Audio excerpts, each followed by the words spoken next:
So Max Silber, 1911. Often Max would say, I was born the same year as scouting. I've heard that phrase from him. And he was pretty close to being right. 1911, February 15th, if that's a date that has any significance for some of you, it's pretty close to the original founding date of the Boy Scouts. And he lived to be a ripe age of 93, died in June of 2004. But that it's the dash, as some people say, that really makes the difference in those dates. And so we have a man who in 1923 gets introduced to the Troop 1 in Manchester, New Hampshire, and he spent the rest of his life in scouting. There's a little story that some people don't know. Max was actually supposed to attend the 35 Jamboree as a young adult, and of course didn't get to do that. But he actually did send and pay for his brother to go in 37. And it's that was just the beginning of understanding who Max Silber was. So we'll flash forward to 1950, because that's the date when the buckles start. So by the mid 40s, Max was very involved with the Daniel Webster Council. One of the stories he told me personally was back in the mid 40s, the council didn't have enough money, and he and a few others went to the governor in New Hampshire and borrowed the money so that they could pay the scout exec. And that's how they managed to do it back then. But by 1950, Max had been selected to be the scoutmaster and coordinator of the 4 troops from New Hampshire who were going to the Jamboree. And some of you may not realize it, but in New England, we're kind of traditionalists in many ways. And I learned this very early as a boy in scouting. We always tried to have something to give to somebody as a gift and as a friendship gift. So Max had the same idea. And as he looked around, he said, you may not realize his business was metallurgy. He dealt in metals, and he had connections with a company in Nashua, New Hampshire called Bronzecraft, and he knew how metals were used, and he figured out that maybe I could do some things. So in fact, he designed this first buckle. I think the next slide. Yeah. So I decided to show you. In the 90s, I put a collection together. Now, what's in front of you there isn't exactly complete. One, because I've actually borrowed something from my own collection. And two is when I did this, I think was in 99 or 2000. I didn't add the other materials that came after, the buckles that came after. They're in my collection, but they're just not attached to a board. But we're going to look at a couple things in the collection to help you see what's there.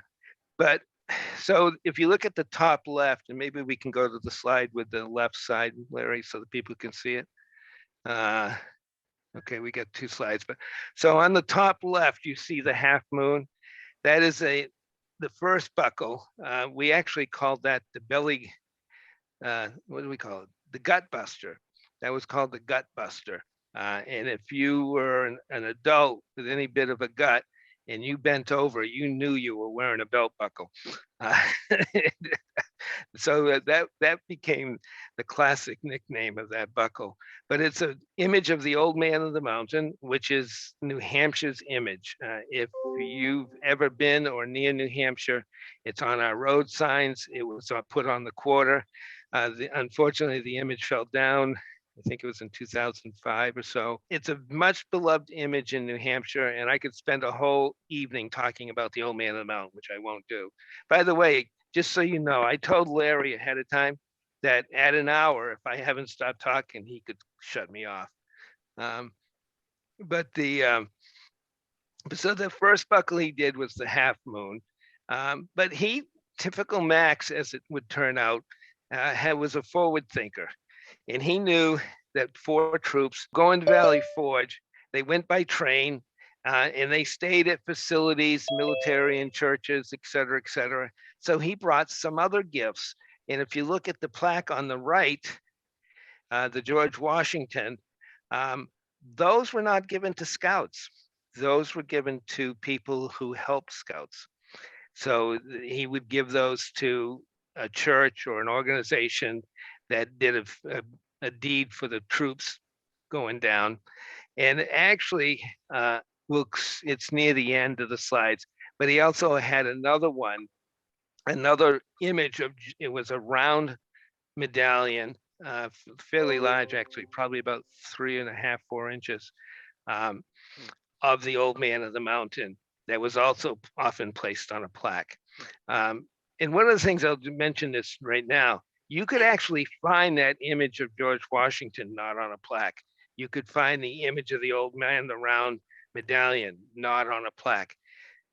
And this, you see the scout sign there on the right above the plaque. That was another example of Max. Those will be found in the flat, and they will be found on plaques of even different sizes. I will show you a picture of those in a minute. But that was very common for Max to come up with multiple uses for his buckles or his gifts. I'm not going to spend time showing you pictures of everyone, because you can go to, there is a website, it'll be put in chat, as to where you can actually see a list of all the buckles with a photograph of each one, the year it was issued, what the metal was that was used, because there were some differences in metals, and the number thought to be known to be produced. And I'll tell you the word thought. There is not accurate records according to my information, and in talking with Max, those are often kind of guesstimates and estimates, but they're probably pretty accurate. And that could be a plus or minus on some of those. But some years he issued as many as 1,200 buckles for a single event.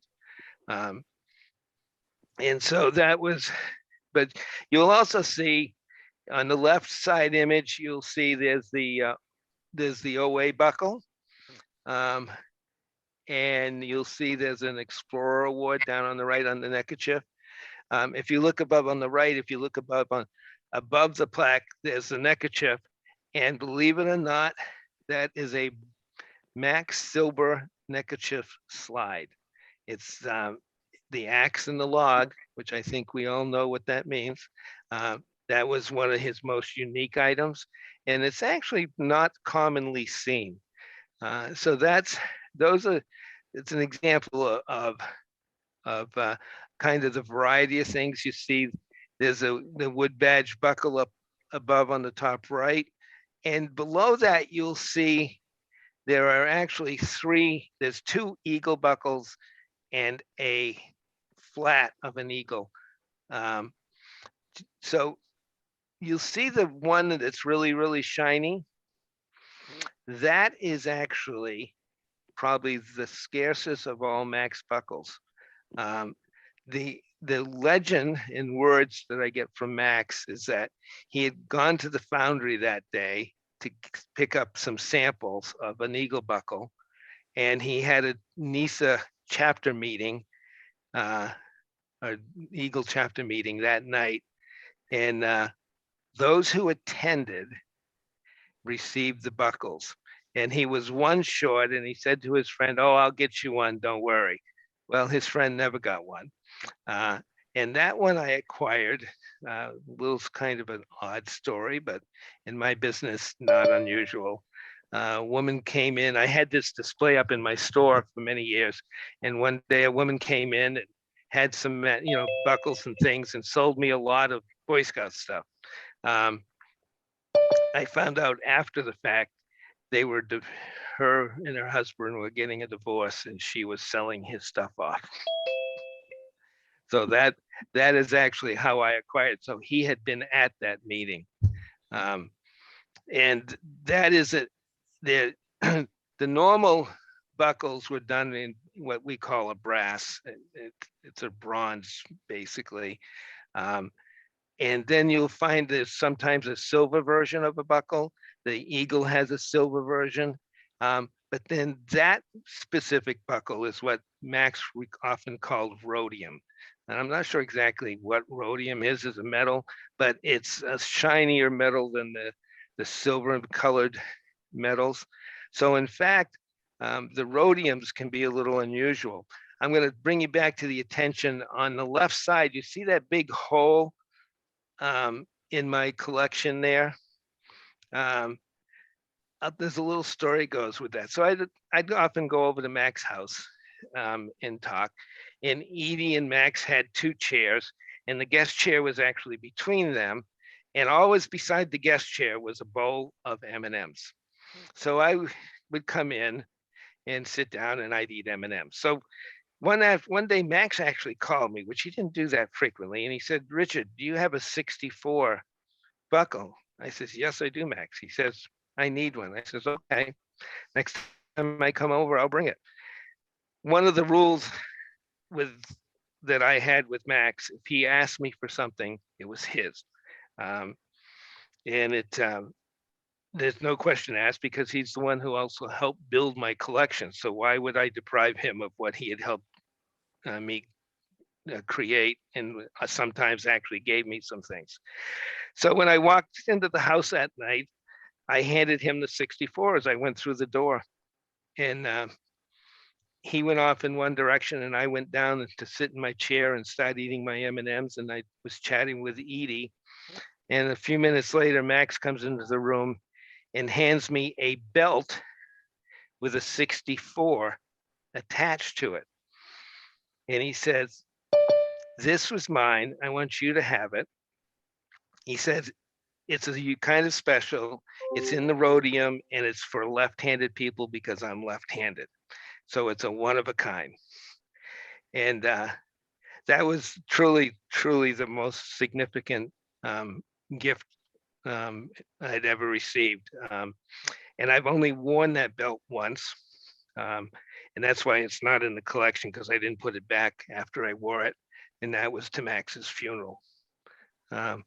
So but that was the typical of Max. You never knew what he was going to do. And it was one of the pleasures of getting to know him and have a personal relationship with him. So this is basically the world buckles. Although I do, before we start on that, I want to bring that little silver plaque looking piece on the top left that looks like a shield. Well, actually, that's the second version of that. In '57, he created a piece, again, is a little gift to give to individuals or organizations that did something for his troops when they traveled to the Jamboree. And you would normally find it on a plaque. This specific piece here is really what I call a production copy.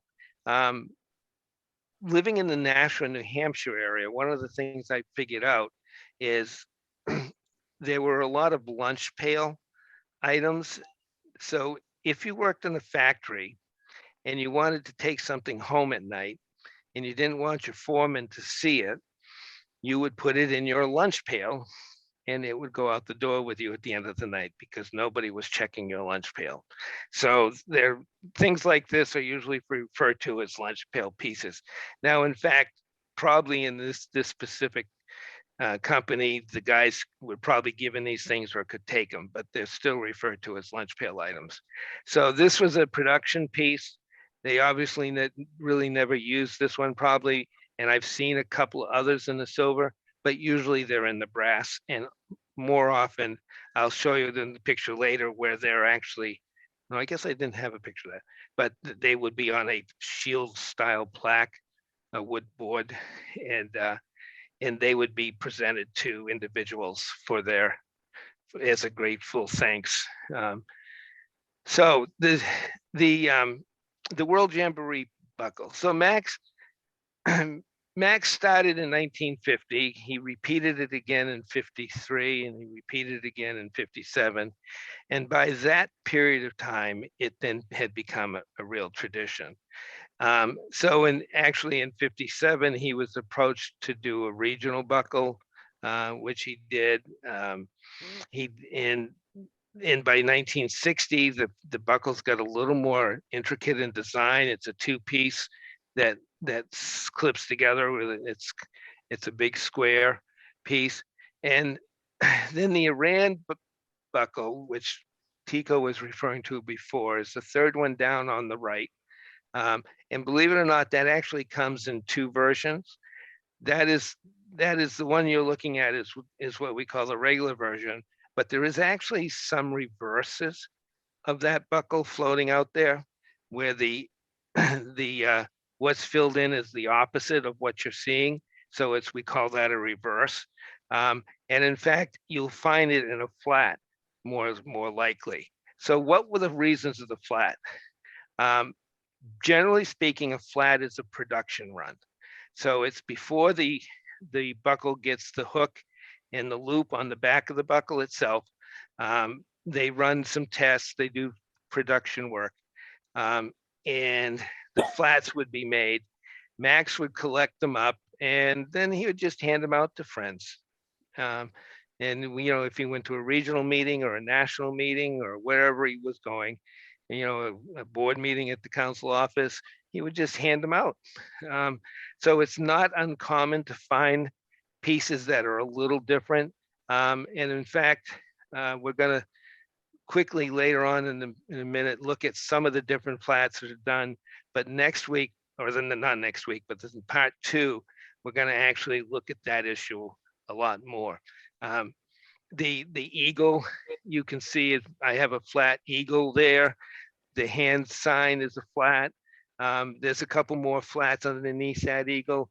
I think one's in the eagle in bronze, one's in silver, and then I think the other one is I think that's Korea. I can't remember which one that is. That the horseshoe looking one. But in fact, it is not uncommon to see a variety of pieces.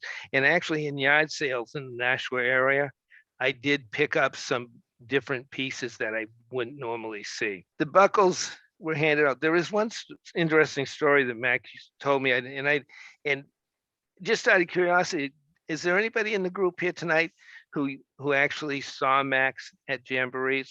Yes. Michael, do you have any recollections of any of interactions with Max at the Jamboree? Well, I met Max several times. I've been in his home. I remember at a later Jamboree, he would come to Jamborees and give out his buckles also to people he met. He carried a few with him, okay? And so a very nice man, and I did some things with him for Northeast region. And he would hand it out. He would come and visit. He was a famous VIP, and he would come and visit and give them out. But I remember seeing him at later Jamboree. It could have been, I don't know. It could have been 1995, or no, maybe 80. Was there a Jamboree in 85? 85. 85 and 89. It was one of those two Jamborees. We talked for a little bit. Yeah. It's one of the stories he told me is that it got so that in Max even acknowledged with me one time in a conversation in a more personal moment, he lamented that he had actually had some thoughts of regret in terms of having created a monster with the buckles. And that came from the fact that when he did go places and to events, people would often come up to him with the expectation of receiving a buckle from him. And many people that he knew, he was grateful to be giving them buckles. And he actually used to have somebody who would travel with him and have a box full of buckles, literally, that they would drag around following Max. And then when Max needed to replenish his pocket, he would just dip into the box and replenish his pocket. But at one time, Max wondered if he had made a mistake about the buckles. Um, there is, you can do the math on the website as in terms of how many buckles have been produced. Um, Back in the 90s, before there was a real good official count, Max and I figured out one evening that he had probably given away no less than 30,000 buckles in his years. Um, if you do the math, it's really simple. Today's production cost on a buckle is a little over 20 to maybe $25 per buckle. Do the math. No matter what period of time, it's still the same amount of money in real dollars. That's about a 4-inch disc of the Old Man of the Mountain. I actually, the date in is 1950. And in fact, I found that at an antique show up in Union, Maine a few years ago. It cost me all of $25. I couldn't pay for it quick enough. I've never had one. They're very hard to find, and primarily because they were not given in the Boy Scout circle. And that's why we don't see them in the Boy Scout circle very frequently, because that's not where you're going to find them.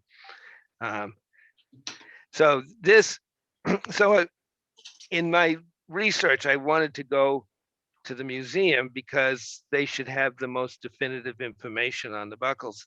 And sitting on the wall was exactly one of the things, and this is in there. They have a storage barn for the museum that's on the Carpenter property, and it's kind of a sacred place to go. You don't get in there very often, but sitting on one of the walls were these 3 plaques. And in fact, it was not uncommon. Max would get the flats, the scout signs, and in fact, he would put them on those plaques himself. He had a little space in his house downstairs, and when he needed a gift to give somebody, he would attach one of those to a board that he would have and present them. The other thing Max did is he was always being asked to do an Eagle charge. Max was an Eagle Scout. Um, and he loved to do the charges, and of course every boy who he did an Eagle charge for received an Eagle buckle from him as well. So there are lots and lots of stories of Max doing Eagle charges, not just in New Hampshire but around New England. And of course, Max would travel. He would just do that, and he was always gracious and in wanting to do those things. So that was one of the things he was well known for. So in fact, here's a question for you. That is a buckle design that was used by the Daniel Webster Council. It was done, I think, during the Boy Power program back in the late early 70s, I think is when the Boy Power program was. And they put the design on the neckerchief. Do you collect the neckerchief with the buckle? I think you do. I would. And they're not pricey, but in fact, there are very few buckle designs.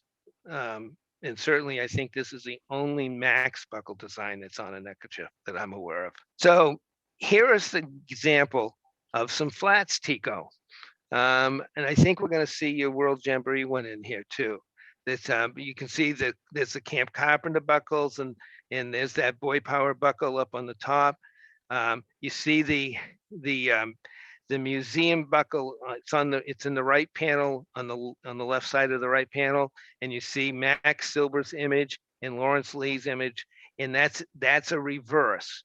It's more commonly found in the other way, but that's a reverse of that image, and that was a production piece. If you go to the left panel, you see the same thing. The 2 designs, the round one with the Scout seal or emblem on it. You see it in one design, and then you see it in the reverse as well. In the top left, you can see that's, I think that was the Diamond Jubilee buckle for the Jamboree. And they hadn't cut this one out of the metal, and that's got a full square of metal around the buckle itself. And it just hasn't been separated from the metal. Okay, same thing. You see, you can see the I think that's the 85 with the spaceship. You see it both in the regular and in the reverse. You see the or 80, no, that was the 89. The 85, you see it in three different styles. And the one at the very top is smaller, um, and the one on the bottom hasn't been cut out yet. This and there's your World Jamboree flat there, Tico. Now, I think most of you know this story, but for those who don't, so Max Silber was on the '79 World Jamboree committee, and of course, at the last minute, the World Jamboree was canceled. Max had actually run the production for the buckles already at that point, and what he ended up doing was he pulled out about 150 buckles as the assumed count, and the rest were melted. So in fact, that's a harder one. It's not impossible, but it is a harder one to find. Uh, and the flats, I actually, for some reason, Tico, I see more of that one in flats than I do others. I don't know why that is, but that's that is the fact on that one. In New Hampshire, you don't see these outside New Hampshire very often, but if you would end up even at the tradery in New Hampshire, I have seen these. These pieces are some of the ones that will show up. They're production pieces from the same company. Bronzecraft did these. Of course, people in Nashua knew Bronzecraft, and people in Nashua knew that Max worked with Bronzecraft. And some of the troop leaders also had connections to Bronzecraft, and they designed buckles for a local camp and local troops. One of the camps, Doucette, has turned out to become a Girl Scout and a Boy Scout camp. That's the reason why you see both emblems on the buckle. Um, and these show up. Now, the one thing I was surprised at, that Brown C-22, I had not seen that before. These, by the way, these photos here come of all the flats come from the museum's collection, and I had not seen the Brown C-22, so I don't know exactly what that's about. Um, I'm going to have to do some homework on that one. That one surprised me. But all those buckles, for the most, I think there you can see that I don't think those are, some of those are actually buckles. There may be some flats there too, but they're mostly buckles. So you will see them. They often look like a Max Silber buckle, but the Max Silber collectors in New Hampshire do not include those in the Max buckles. And these pictures are actually from the museum. The picture on the right is the current buckle collection that's on display. They have every buckle there. Um, the picture on the left is actually an old picture of the library in its earlier form. Um, it when it was set up in its own building, it's now housed in a different building. Um, it has a lot more security than what this building had. And it's one of the reasons why they ended up moving it. I do want to point out, if you read all the literature on the museum, they always say that it was dedicated in 1969. And in fact, they did dedicate it to Lawrence Lee in 1969. But for a fact, that building that was originally used at Camp Carpenter, right near the pond, Long Pond, was originally used in 1965. I was a scout in that camp at that time, and I know that Max started building his collection there in that building at that time in 1965. So it was actually 4 years before they dedicated it. I remember as a boy of even donating some items to the museum. And I will tell you the one thing I didn't check it this time, but I have in the past. Their record keeping on donations is very, very good. If you donate something to that collection, they record it and it's recorded forever. And you can go back and check and see what you donated if you forgot. And it's probably still in the collection. They're very good at keeping things. Um, the other thing I did want to mention, just because I think this tells us a little bit more of the story of who Max Silber is. Um, Max had a few honors in his time. He was an Eagle Scout with 3 palms. He earned the Explorer Silver Award. He received the Silver Beaver in 41 from Daniel Webster. He received the Silver Antelope from Region 1 in 55. He was a Vigil Honor member of the OA in June of 58. He received the Silver Buffalo in 73.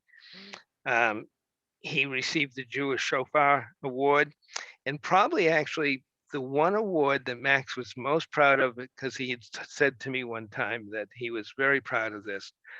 He received the St. George Award. And in the council, he picked up the nickname Father Flanagan. So it was not uncommon to hear Max Silber, the Jewish man from Nashua, be called Father Flanagan. It was his kind of his little. I guess I'd call it intimate name for him. If you knew Max well, you would call him Father Flanagan. He also received the Distinguished Eagle Award, and he's received some other national and international awards, and you can see his awards there on the left. Those are hanging in the museum. Oh, and he did receive from Lady Baden-Powell 2 beads from the original Zulu chief that had been given to Baden-Powell off of that famous beaded necklace. And those are 2 original beads from the Zulu chief. So I think that pretty much covers it. As you see his Distinguished Eagle Award certificate on the right. I do want to give a special thank you to the Daniel Webster Council Museum, the Lawrence Lee Museum, and the Max Silber Library. They helped me in terms of doing some of this research. And the tease I have for you is that when we were in the museum archives last week, I found some things I did not know existed. And it really speaks actually to the issue that was raised about how were the buckles made. These are production pieces like I'd not seen before. They're not like the flats that you were looking at. And I've actually got to do a little more homework on them. I've got lots of pictures, lots of detail. And part 2 will be the work that goes into making a Max buckle. His Wonderful. obituary from the National Telegraph is also the next slide. And for those who might want to read it, it's one of the most wonderful obituaries I've ever read. And I think it really describes who Max Silber was. And if you ever are going through Nashua, New Hampshire, on Route 3, you will see between exit 5 and exit 6, you will see the Jewish cemetery, which is on the west side of the highway. And that is where you will find Max and his wife Edie and his sons Alan gravestones.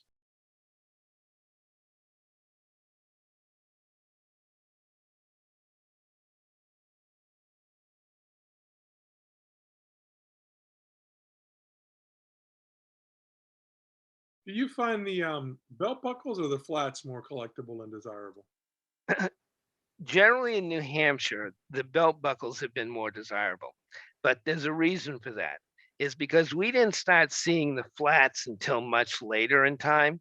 They just weren't circulating, so we just didn't know about it. I got my first flat, I think, in the 90s sometimes, and I have probably a half a dozen of them. They weren't all there. And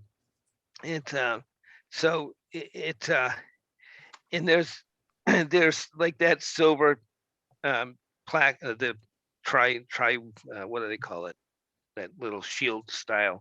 I picked that up. Actually, I guess it was probably in the 80s when I picked that up. And at the time, I had no idea what it was. I couldn't figure it out. It wasn't a buckle, it didn't look like anything. And of course, at that time, we didn't have a really a well-organized museum, and I didn't have a lot of people to talk to in the Those collecting could have been world. out of the factory, you know what I'm saying? Because, and they're well, found in your area because Yeah. they were circulating there. He, after it's casted, they apply the finding to the back of it. Okay. And those were ones that never had, Right. what we call a finding, the back of the buckle. Right. So I imagine they were laying around. They weren't never Well, finished. a lot of them I've learned were production pieces. They Yeah. were, Yeah. and they were never meant to have buckles attached, to the Yeah, back. some They were. were just, it was a chance to see what they were going to get. And I think, Max was actually very intimately involved with the production process. And I know in some cases, a buckle design went back to the drawing board, and they had to redo things. So that is the process. Richard? Yep. Yeah, I've got probably about 25 flats behind me in a case. And actual flats were the first production piece to see if Max liked it. Yeah. And if he didn't like it, then the design was changed because I have several that are what the buckles were initially going to be, but not the final product at all. Right.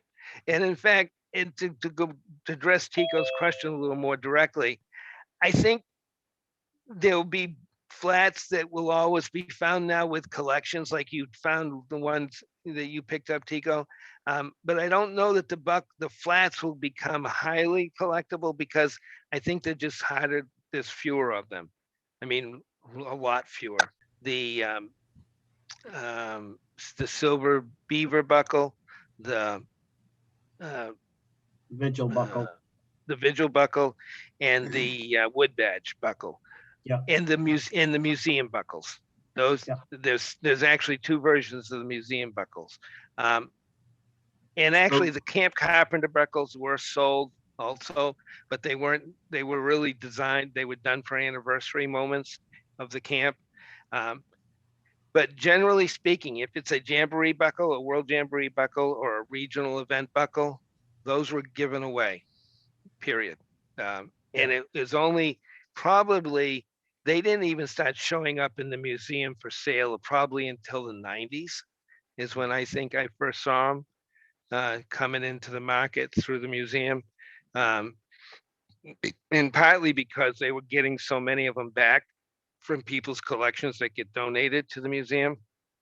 I will say, if you have not been to this museum, it's worth a special trip. I don't care what part of the country you're in, you will not find a collection like this in very many places. It's got a wonderful, wonderful assortment of things. Of course, it's got all the books. Max, believe it or not, his real love of books was what drove the museum originally. He created pretty much most of all the literature that's in that library is material that Max himself donated.